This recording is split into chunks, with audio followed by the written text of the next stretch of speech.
Me llamo María, tengo 64 años, y hasta hace unos años mi vida era tranquila, sencilla y feliz.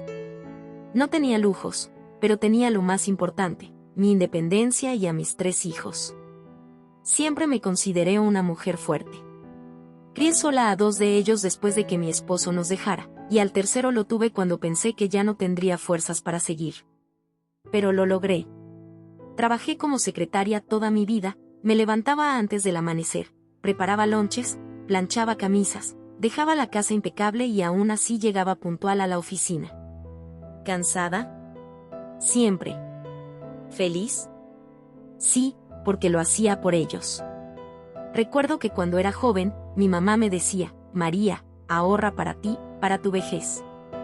Los hijos se van y uno se queda sola.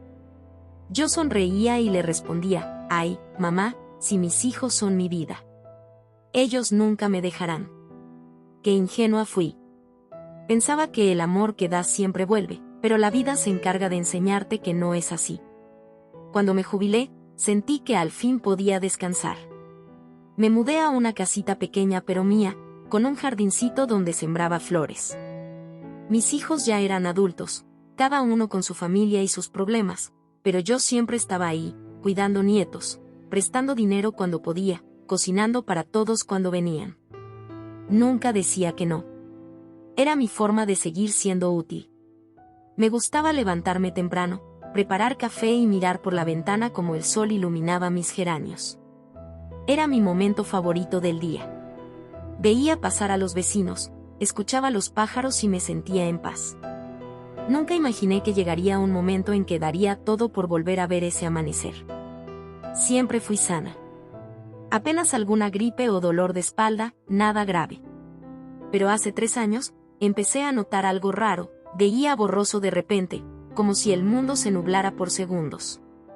Pensé que eran cosas de la edad, cansancio, quizá necesitaba lentes nuevos. Fui al oftalmólogo y me dijo que podía ser un principio de cataratas. Nada grave, me aseguró. Con cirugía se arregla, me dijo. Yo no me preocupé. Tenía mis ahorros y, además, mis hijos siempre decían, mamá, no se preocupe, nosotros estamos para usted. Pero las semanas pasaban y la vista empeoraba. Las luces me molestaban, los rostros se volvían manchas. Volví al médico y entonces me dijo algo que me heló, no eran solo cataratas. Tenía un problema degenerativo en la retina. Hay que operarlo antes posible, o perderá la vista. Salí del consultorio con las piernas temblando. ¿Perder la vista? Yo. Me aferré a la esperanza de que la cirugía lo solucionara. Llamé a mis hijos y se preocuparon, o eso creí. Me dijeron que no me angustiara, que me iban a acompañar en todo, que no estaba sola. Y esas palabras me dieron calma. Pensé, tengo a mis hijos. Nada malo puede pasar. Vendí algunas cosas para pagar la primera cirugía. Una operación costosa, pero lo hice sin dudar. Creía que después de eso volvería a ver el mundo como antes. Pero no fue así. La cirugía retrasó el daño, nada más. El médico me habló con honestidad, vamos a intentar otra, pero debo ser franca, la pérdida de visión es irreversible en gran parte. Prepárese para cambios en su vida. Me aferré con todas mis fuerzas a la esperanza. Pero con cada semana, los colores se apagaban, las formas desaparecían. Hasta que un día amanecí y no pude ver nada. Solo sombras. Luego, ni siquiera eso. Y entonces comenzó mi verdadera pesadilla.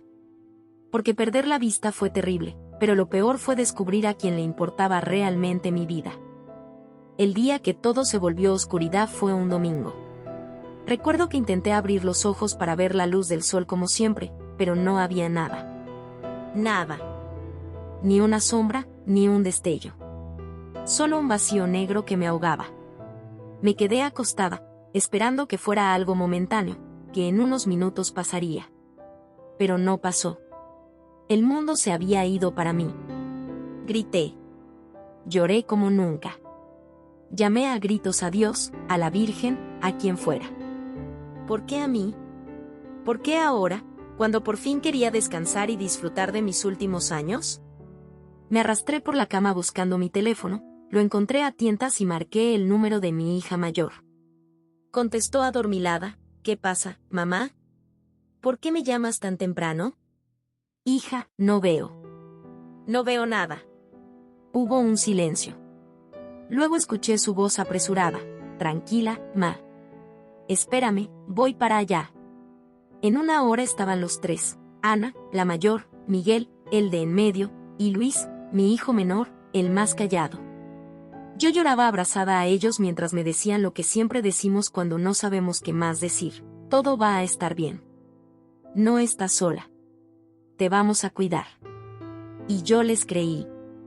Claro que les creí. Son mis hijos, los mismos que yo cuidé toda la vida. ¿Cómo no iban a cuidarme ellos ahora? Los primeros días fueron un infierno. No podía hacer nada sola. Ni bañarme, ni vestirme, ni caminar sin chocar contra las paredes. Tenía miedo de todo, de caerme, de romper algo, de no escuchar si alguien entraba. Sentía que mi casa ya no era mi casa. Se había convertido en un laberinto oscuro lleno de trampas. Ana se quedó conmigo la primera semana. Me ayudaba a comer, a caminar, a encontrar mis cosas. Me hablaba con paciencia, pero también notaba el cansancio en su voz. No te preocupes, ma. Es cuestión de tiempo. Te vas a acostumbrar, decía. Y yo sonreía, aunque por dentro gritaba: no quiero acostumbrarme a esto. Después fue Miguel. Él venía solo por las tardes porque trabajaba. Me preparaba algo rápido y se iba de nuevo. Y así, cada uno trataba de turnarse, pero yo sentía que algo no estaba bien. Empezaban las excusas: mamá, hoy no puedo, tengo mucho trabajo. Ma, la niña está enferma, no puedo dejarla sola. Perdón, mamá, esta semana estoy hasta el cuello. Yo intentaba entender. Sé que tienen sus vidas, sus problemas. Pero ¿cómo se supone que iba a sobrevivir yo sola en la oscuridad? Entonces llegó el momento que más me dolió, cuando me propusieron una solución. Una tarde, los tres se sentaron frente a mí, en el sofá. Ana tomó la palabra, con esa voz dulce que usa cuando quiere suavizar un golpe. Ma, hemos estado pensando. Esto es muy difícil para todos. Tú necesitas cuidados que no siempre podemos darte. ¿Has pensado en una casa de reposo? Sentí que me arrancaban el corazón. ¿Qué? Pregunté con la voz quebrada. Mamá, sería temporal, dijo Miguel. Hasta que te adaptes, hasta que haya una forma mejor. Ahí te van a cuidar bien. Me levanté como pude, con las manos temblando, y grité: no. Yo no soy un mueble viejo para que me guarden en un rincón.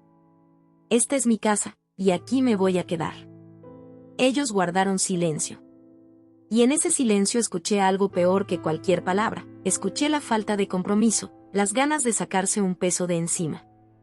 Después de eso, nada volvió a ser igual. Empezaron a visitarme menos, a llamarme menos.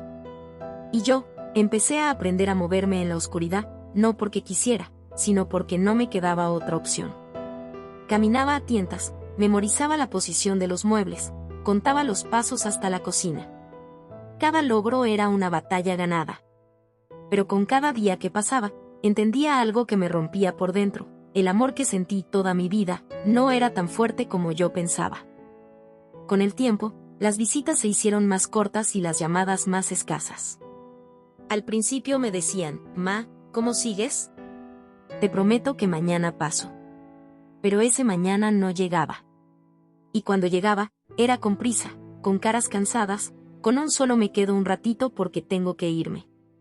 Algunas veces me dejaban comida hecha, otras simplemente me decían dónde estaba el microondas. Pero ¿cómo calienta algo una mujer que no ve?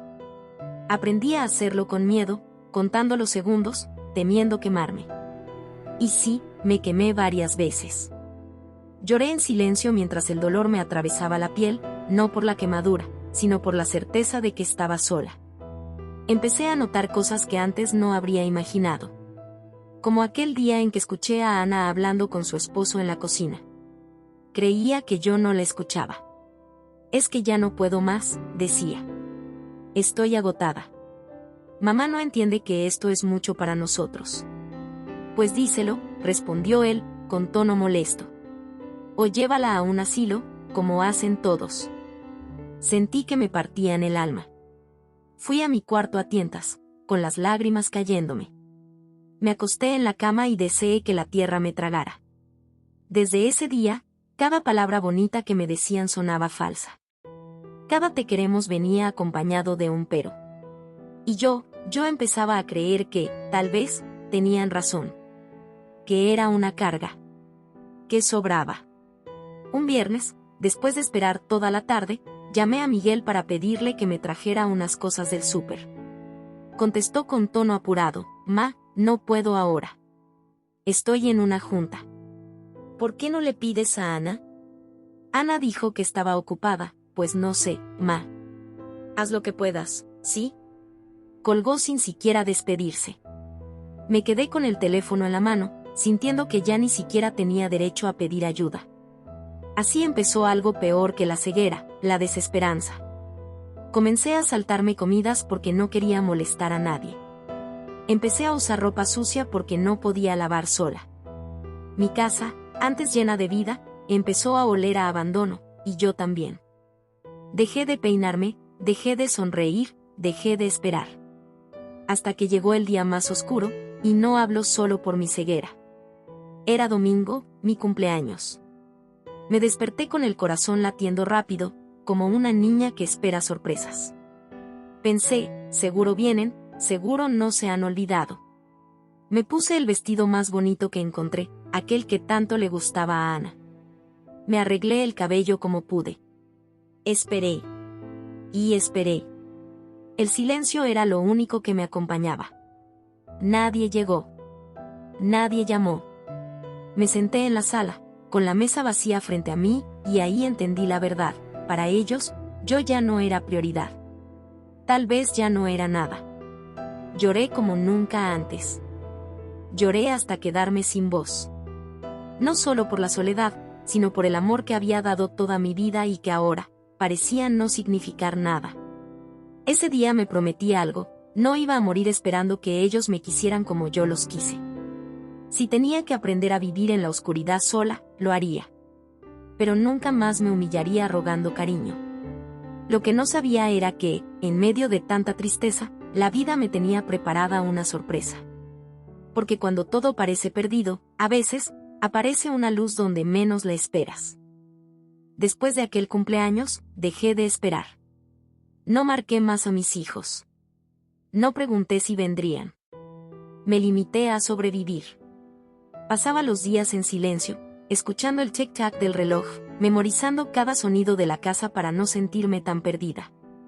Pero la soledad pesa más que la ceguera. Pesa en el alma.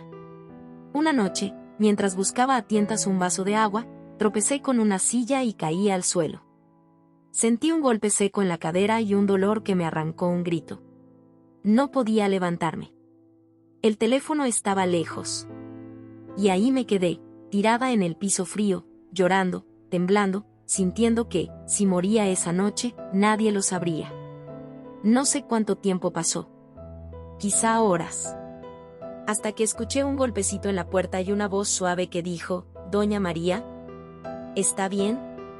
«Soy Carmen, su vecina». Intenté responder, pero la voz apenas me salía. La puerta se abrió despacio y sentí unas manos tibias que me ayudaron a incorporarme. Dios mío, ¿qué le pasó? Y por primera vez en mucho tiempo, alguien me sostuvo sin reproches, sin prisa, sin obligación. Solo por ayudar. Carmen era una vecina joven que vivía al final de la calle. Apenas nos conocíamos, pero desde aquel día se convirtió en mi ángel. Me llevó al médico, me ayudó a limpiar la casa, me preparó comida.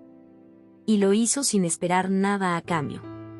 Cuando le pregunté por qué, me respondió algo que nunca olvidaré: «Porque usted merece que la cuiden. Porque no está sola, aunque a veces lo parezca». Esas palabras fueron como un bálsamo.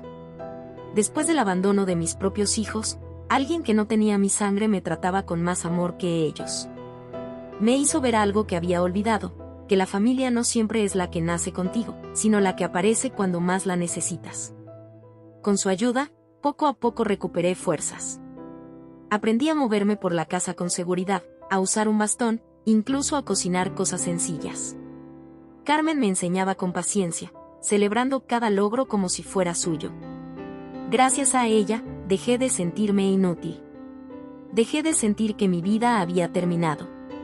Un día, mientras tomábamos café, yo solo lo olía y sentía el calor en mis manos, le pregunté, ¿por qué haces tanto por mí, Carmen? Ni siquiera soy tu familia. Ella sonrió y me dijo, porque alguien lo haría por mi mamá si yo no estuviera. Y porque todos merecemos sentirnos amados alguna vez. Lloré. Lloré como no había llorado desde que me quedé ciega. Pero esta vez no eran lágrimas de tristeza. Era alivio. Era gratitud. Era esperanza. No voy a mentir, sigo extrañando a mis hijos. Sigo deseando que un día toquen mi puerta y me digan que lo sienten. Pero ya no vivo para esperar ese día. Vivo para mí. Para mi paz. Para la gente que, sin obligación, me tiende la mano. Y aprendí algo que me costó todo comprender. Cuando la oscuridad lo cubre todo, hay luces que brillan donde menos lo imaginas. Y esas luces valen más que todo el amor que creí tener y que nunca fue real. Hoy han pasado 3 años desde que el mundo se apagó para mis ojos. Y aunque al principio pensé que la oscuridad sería mi peor enemiga, descubrí que, en realidad, me devolvió la vista a algo más importante, quién era yo y quiénes eran los demás. Aprendí que no todos los hijos aman como uno espera. Que, por más que hayas dado todo, no siempre recibirás lo mismo. Y que duele, como duele. Pero también aprendí que eso no me define, que no soy una carga, que no soy un estorbo, como escuché decir alguna vez a alguien que amaba. Mis hijos siguen en sus vidas. A veces llaman, otras veces no. Ya no me aferro a esas llamadas. Dejé de mendigar cariño. Porque entendí que el amor no se ruega. El amor se da, se siente y se demuestra sin condiciones. Y si alguien no lo tiene para ti, por más que sea tu sangre, entonces no vale la pena llorar por eso. Gracias a Carmen, hoy camino segura por mi casa. Cocino mis propios alimentos, salgo al jardín y siento el sol en mi rostro. No puedo ver mis flores, pero puedo olerlas. No puedo ver el cielo, pero puedo sentir el viento. Y eso, para mí, ahora es suficiente. A veces me pregunto, ¿por qué Dios permitió que me quedara ciega? Y creo que la respuesta es esta, para que dejara de mirar con los ojos y empezara a mirar con el corazón. Para darme cuenta de que me pasé la vida entregándome a quienes no supieron valorarlo, mientras ignoraba a las almas buenas que estaban cerca. Carmen se convirtió en mi familia. La hija que nunca me falló, aunque no llevara mi sangre. Y eso me enseñó que la vida, incluso en medio de la oscuridad, siempre tiene maneras de sorprenderte. Si alguien que escucha mi historia está pasando por lo mismo, quiero decirle algo, no te rindas. No permitas que la soledad te hunda. Porque siempre hay una luz esperándote en algún lugar. A veces no está en quienes esperas, pero está. Y cuando la encuentres, cuídala, abrázala, y recuerda, nunca es tarde para volver a empezar. Hoy, aunque no pueda ver, me siento más libre que nunca. Porque descubrí que el amor verdadero no se mira, se siente.